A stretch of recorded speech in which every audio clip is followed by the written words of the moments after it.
Hello, students.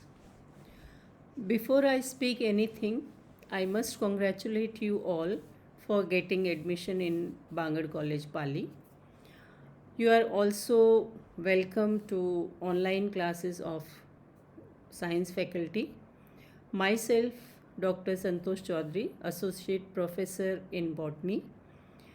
I'll be teaching you first paper of botany first paper, 2 days in a week, that is on Friday and Saturday. Botany first paper deals with algae, lichens, and bryophytes.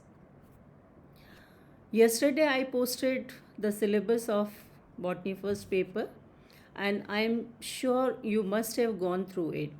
So let's start with unit first. That includes the general characters, classification, and economic importance of algae. Bangur college Pali में admission लेने के लिए आप सभी को मैं बधाई देती हूँ। मैं डॉक्टर संतोष चौधरी आपको बॉटनी फर्स्ट पेपर पढ़ाऊँगी। फ्राइडे और सैटरडे को ऑनलाइन क्लास के माध्यम से या तो वीडियो लेक्चर्स या पीडीएफ और यूनिट कंप्लीट होने पर आपको कुछ असाइनमेंट्स दिए जाएंगे। असाइनमेंट्स जो भी दिए जाएंगे उसके लिए आपको एक रजिस्टर मेंटेन करना है, जिसमें आपको जो भी क्वेश्चंस दिए जाएंगे उनको सॉल्व करना है। और कॉलेज खुलने पर जब भी आप क्लास में आएंगे तो आपको वो सारे असाइनमेंट्स तैयार करके लेके आने हैं।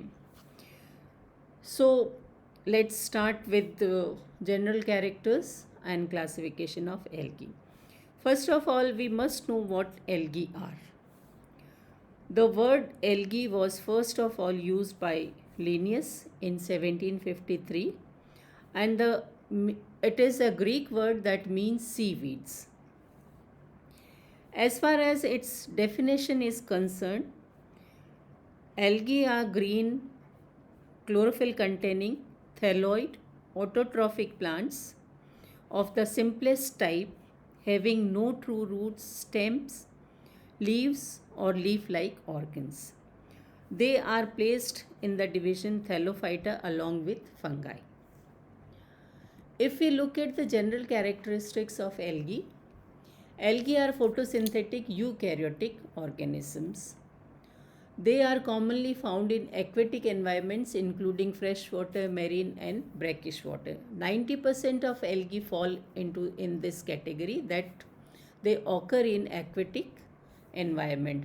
जलीय प्रकार के आवासों में शैवाल जो है अधिकतर उगते हैं. They are either motile or non-motile.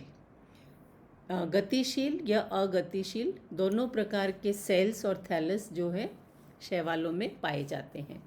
Some of the motile and non-motile algae may form a colony known as synobium.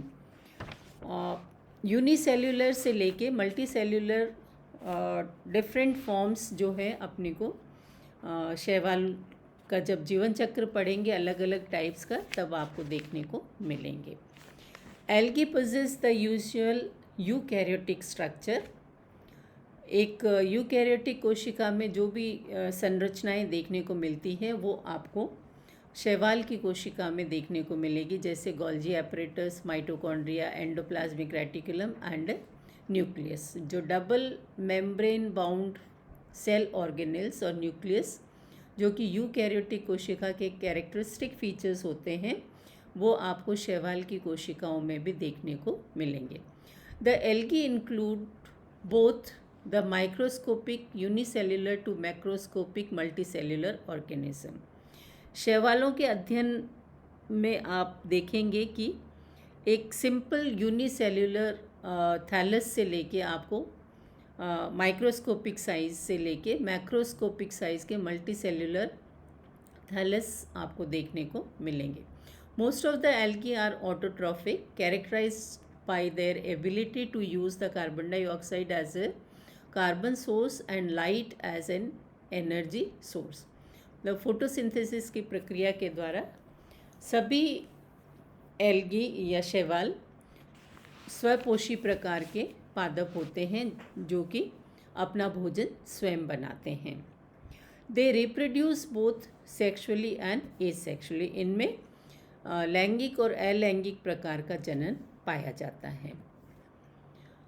Algae को क्लासिफाई करते समय जो डिफरेंट एल्गोलॉजिस्ट हैं उन्होंने अलग अलग प्रकार के बेसिस इनको क्लासिफाई करने के लिए यूज़ किए हैं। Algae are generally classified on the basis of the following characteristics. First, the chemical and physical features of the cell walls, कि सेल वॉल या कोशिका भित्ति की रासायनिक और भौतिक संरचना किस प्रकार की है, ये एक आधार हो सकता है क्लासिफिकेशन का। Nature and properties of pigments that contribute to photosynthesis, photosynthesis की प्रक्रिया में काम आने वाले क्लोरोफिल ए के अलावा इसके साथ कॉम्बिनेशन में विभिन्न प्रकार के या तो क्लोरोफिल के दूसरे टाइप्स या कैरोटिनॉइड्स एंड फाइकोबिलेंस इत्यादि इनमें पिगमेंट के रूप में पाए जाते हैं। तो पिगमेंट कॉन्स्टिट्यूशन अलग अलग वर्ग में अलग अलग प्रकार का देखने को मिलेगा, वो भी क्लासिफिकेशन का एक बेसिस हो सकता है। Morphological characteristics of cells and thalli, पादप सूखाई और कोशिकाओं की बाह्य आकारी की और उनकी संरचना किस प्रकार की है, ये भी एक बेस हो सकता है फॉर क्लासिफाइंग एल्गी। हैबिटेट या विभिन्न प्रकार के आवास, क्योंकि शैवाल वैसे तो जलीय प्रकार के आवास में बहुतायत से पाए जाते हैं, लेकिन इसके अलावा भी कई प्रकार के आवास में शैवाल ग्रो करते हैं।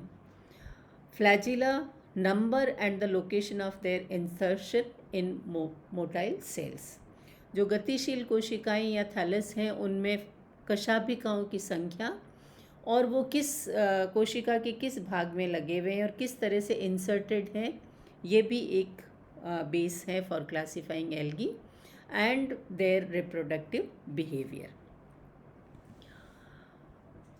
Frisch's classification of algae is one of the best known algal classification proposed by Frisch, who divided them into 11 classes. Frisch ने शैवालों को 11 वर्गों में क्लासिफाई किया था, विभाजित किया था, और क्लासिफिकेशन का जो बेस था that was pigment constitution, flagella and reserve food material. वर्णकों का प्रकार, कशाभिकाओं की संख्या और उनका पॉइंट ऑफ इंसर्शन, और बनने वाला रिजर्व फूड मटेरियल, क्योंकि पिगमेंट कॉन्स्टिट्यूशन जिस प्रकार का होगा उसी के आधार पे जो रिजर्व फूड मटेरियल, जो संचित भोज्य पदार्थ बन रहा है कोशिका या थैलस में, उसका प्रकार भी अलग तरह का हो सकता है। The name of 11 classes proposed by Fritsch are as follows. First, Chlorophyceae, then Xanthophyceae, Chrysophyceae, Bacillariophyceae, Cryptophyceae, Dinophyceae, Chloromonadini, Euglenidae, Phaeophyceae, Rhodophyceae and Mixophyceae or Cyanophyceae. So today I have given you an outline of general features of algae and classification of algae. Following is a PDF which is in detail. So this is all about classification of algae and general features. Thank you.